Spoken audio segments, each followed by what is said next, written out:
In Arabic, the name of Muhammad, Muhammad's got many names, but one of the most important name is Mustafa.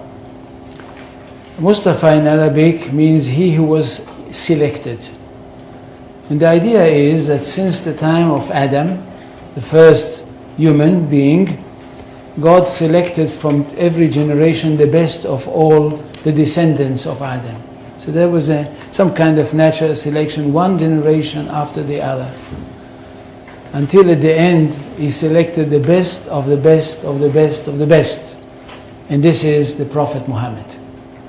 And he chose him to give him his word, the exact word of God, and of course selected him to be the prophet that will bring to humanity the finest of all revelations. This is Islam. That we are talking about a culture which is highly rich, highly interesting, and highly rewarding. And that's what the most important thing. It's highly rewarding because it basically, for the ordinary person, it's a very, very simple religion. I'm not talking about philosophers, I'm not talking about academicians, I'm not talking about the great theologians, I'm talking about the simple person for whom Islam is the most rewarding of all religions. At the end of the story, if he is a good Muslim and he dies, he is going to go straight into paradise, and paradise is described in the most colorful way possible in the Quran. And for this reason, I think we should speak about Islam with great respect. And not just, as I can hear some people say, well, it's Islam, it's nothing. No, it's not. And it's not a simple thing that a person like me and others like me in the academy, in fact, dedicated their life for the studying of this culture. Now, Islam is not a religion in the ordinary, simple way of thinking. Islam is a culture which comprises everything. And most of all, it is a culture based on revelation, and it is a culture which is based on a legal system. It is basically a legal system. It is a legal system which comprises everything. It comprises the life of the individual, it comprises the life of the society, it comprises the state. That's one thing. Secondly, it is a world religion. It's not like Judaism, which is not a world religion.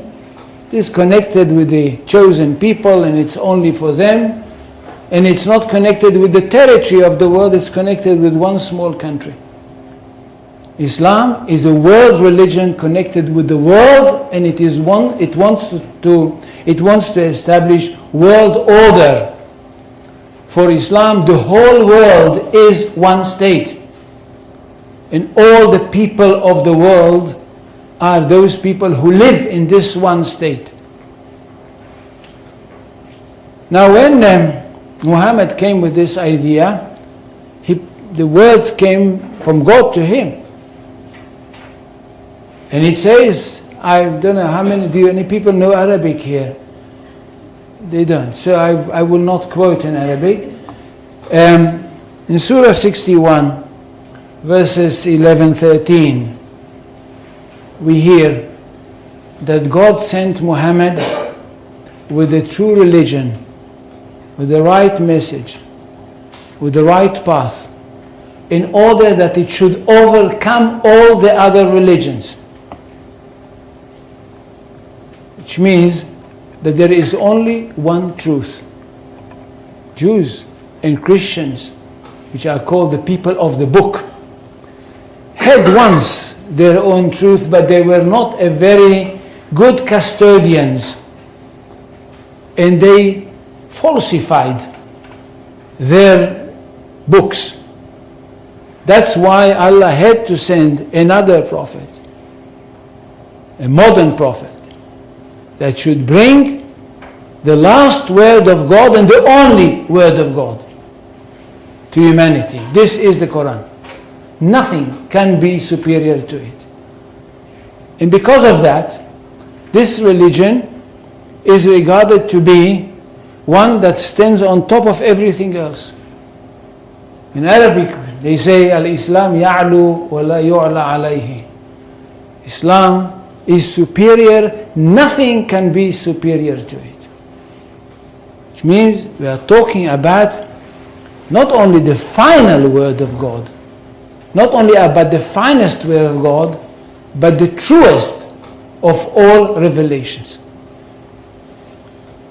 Now what does the community have to do? The community of the believers.